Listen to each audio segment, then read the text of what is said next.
What better day than Wellness Wednesday to do a Woosah moment? And yes, today we will be talking about self-care for Wellness Wednesday. Well, happy Wellness Wednesday, everyone, and welcome. Thank you for joining me. My name is Mary, for those of you that have not come to my channel before.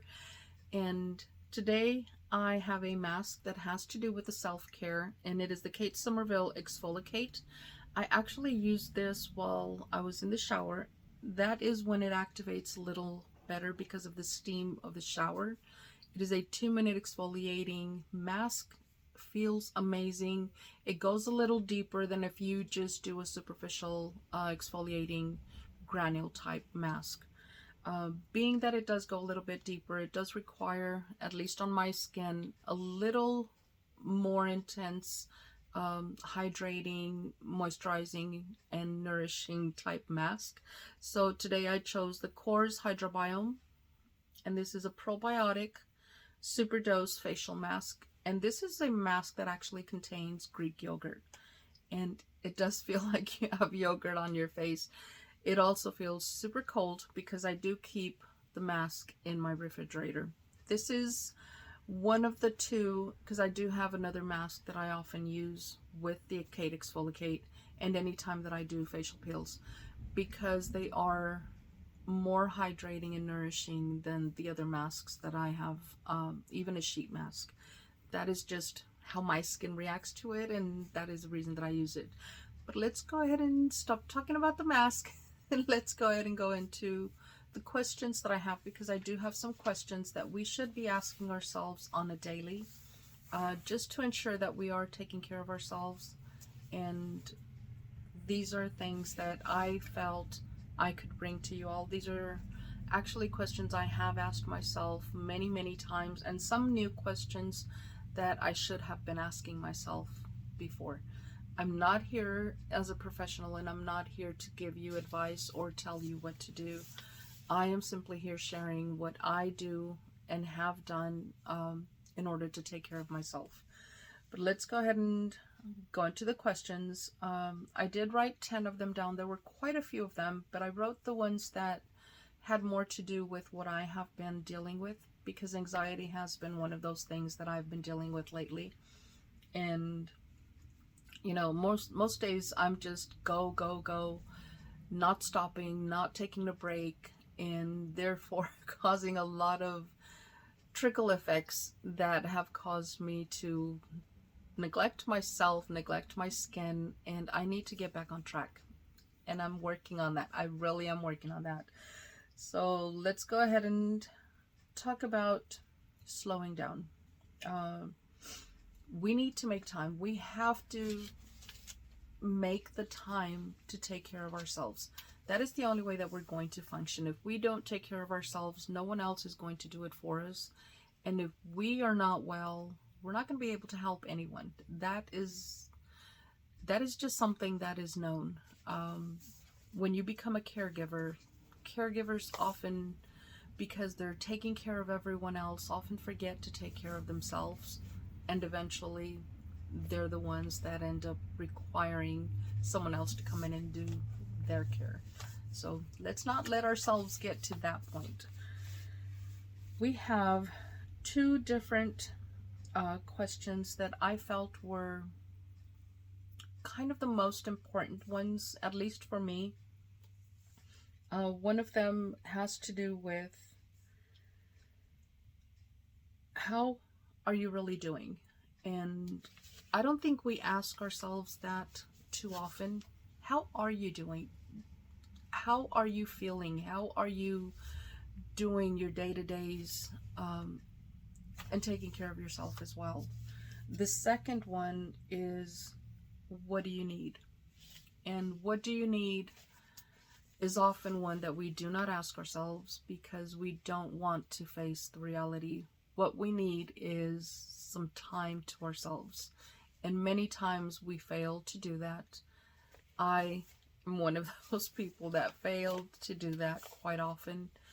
And I keep saying, you know, when this happens or when that happens, I'll have more time for myself. And reality of it is, if I can make time for everything else, I can make time to take care of me. And that is what I have been doing here lately. There is one thing that I do quite often, and I do talk about it a lot, and even with the kiddos at work, I often use the word woosah. And woosah for me is always just calm down, chill out type of thing, because that's basically what it means. And I'm going to go ahead and give you the dictionary version or the meaning of it. And it is a state of calm and relaxation, time for clarity. And that is exactly what we all need. We all need to woosah. At least I do. I know I do. And answering the questions. Now I'm going to go ahead and get back to the questions. Answering the questions. How am I doing? I'm struggling. I can honestly say I am struggling, but it's not impossible. Things do change, and they're not going to change unless I make the changes. If I don't make any changes, everything will remain the same, and my stresses will continue, and my anxiety will continue. So I have to make those changes. What do I need? Time to myself. I need time to do the things that make me happy. Time to reflect on things that are dragging me down, and making the changes, like I said, to prevent that from happening. And I've started with those changes, and I can honestly tell you, making those changes has brought me some enemies, and not intentionally, but standing my ground has made people realize I'm not going to stand there and take it, and I'm saying no. And if I say no, I all of a sudden become the bad person, and that's perfectly fine by me. Everyone has a right to their opinion, and I have a right to take care of me. So that's where I stand on that one. Then we have number 3. Number 3 was, what are you thankful for? I don't think we ask ourselves that question too often. I know I don't. And what am I most thankful for is the ability to have the freedom to make changes, to make those choices, the freedom to choose. Do I choose to be stepped on? Do I choose to stand up for myself? Those are the questions that we often ask. And with that question, a lot of things that happen with that are, people are afraid to lose friendships, and people are afraid to lose people in their lives. And I can honestly tell you, yes, it is a fear of mine. However, I am learning that if those people cannot appreciate that you are setting your boundaries, those people don't need to be in your life to begin with. They need to be there to help your journey in being happy, not be an obstacle in it. Number 4. What do I love about myself? If you had asked me that 6 years ago, I would have said nothing. What I love about myself now is my ability to step outside of my comfort zone in every aspect of life, not just in the beauty community, but in every aspect of my life. I can go to a restaurant and eat by myself. I can actually sit there and eat by myself. And that was one of the biggest things that I have challenged myself for many, many, many years, is be self-confident and be confident enough to not care what others are thinking, because you're sitting there eating by yourself. There's a big complex with that. Many people won't do it. I was one of those people that never did it. And I have started doing that, and it feels amazing. So it's, what I love about myself is the courage to step outside of my comfort zone.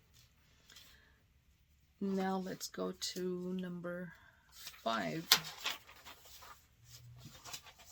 And number 5 is, what makes me feel down? What are things that are keeping me down? What are things that are holding me back from doing what I need to do?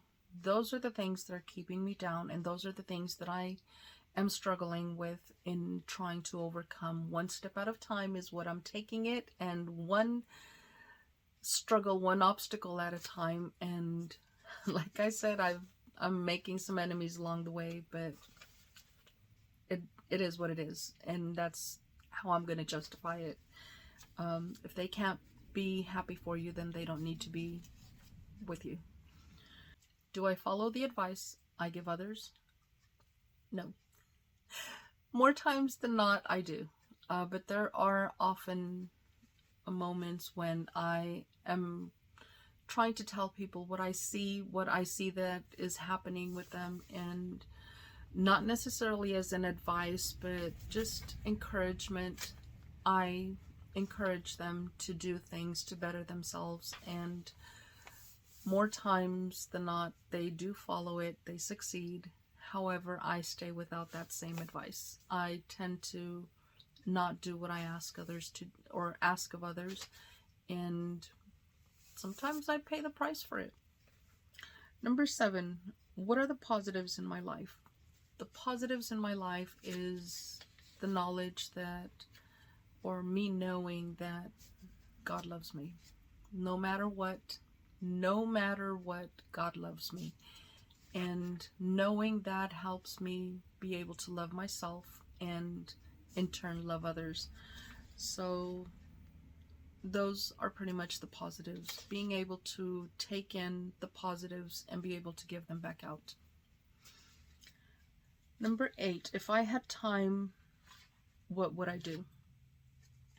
If I had time, I would do nothing. At least for a day. At least for a day. If I had time to just sit down, do nothing, absolutely nothing, but take care of myself for a day, I would take it in a heartbeat.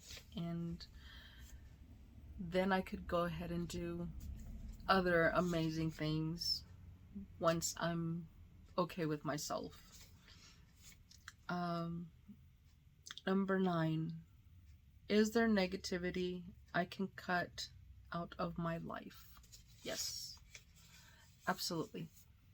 There's always negativity that can be cut out of your life. And I know this is going to sound harsh, and it is something that I have learned along the way. Many times our obstacles and our negativity is not coming from people that don't know us. It is actually coming from people that are supposed to be loving us. And that is when cutting those people, family or not, out of your life, or simply putting up your barriers and saying, no more, I'm not going to allow you to do what you're doing to me, and set those boundaries. Many times people respond to that. You may lose them, or you may have them have a change of heart. You never know until you actually try it. Number 10, and this is the last one that I have, is do I have enough quiet time? No, I do not. I would love to. Like I said, if I had more time, that's exactly what I would do. Quiet time for me is being able to lay back, not worry about anything, not do anything, not worry that, oh, I have dishes in the sink, or I have to vacuum, or I have to dust. Not worrying about any of that, and just taking the time to just sit there, apply a mask, do a pedicure, do a manicure, things that are going to be quiet enough, and taking care of yourself at the same time. A little bit of music doesn't hurt, and more times than not, for music for me is praise and worship, and just relaxing, just sitting there, singing, and not doing anything. That for me is quiet time. That is what I have on this Wellness Wednesday. I hope it helps someone out there. The website that I found things in here are herviewfromhome.com, and it's called 12 Questions for Changing, or for Checking In with Yourself. So it is checking in with yourself. And that's basically what this is. So a lot of what I just said was paraphrased. Some of it are things that I personally have experienced, so I did talk about them. So those questions and these questions were taken from herviewfromhome.com, and it is 25 questions for checking in with yourself. So check in with yourself, find out what you need, find out what you are lacking, and find out how you are actually feeling. Like I said, those were the two main questions. Ask yourself, how are you truly feeling, and what do you really need? Two main questions. Not so easy responses, but definitely something that is essential for the beginning of self-care. And the questions that I picked them up from herviewfromhome.com, and that is the website that I went on to. The title of the article is 25 questions for dealing or checking in with yourself. So it's checking in with yourself. Like I said, the first two questions were the main questions that I felt were very important, and that's asking yourself, how are you truly doing, and what do you truly need? Those are just questions that will get you started and going on taking care of yourself. That's a start. It was a start for me, and I'm just praying that I am able to continue this. That is it on this Wellness Wednesday. Thank you all for joining me. If you have any questions, feel free to leave them down below in the comments section. Feel free to take a look at the article. There was a lot more information in there, and I will see you all in the next video. Until then, stay safe, stay blessed, smile always,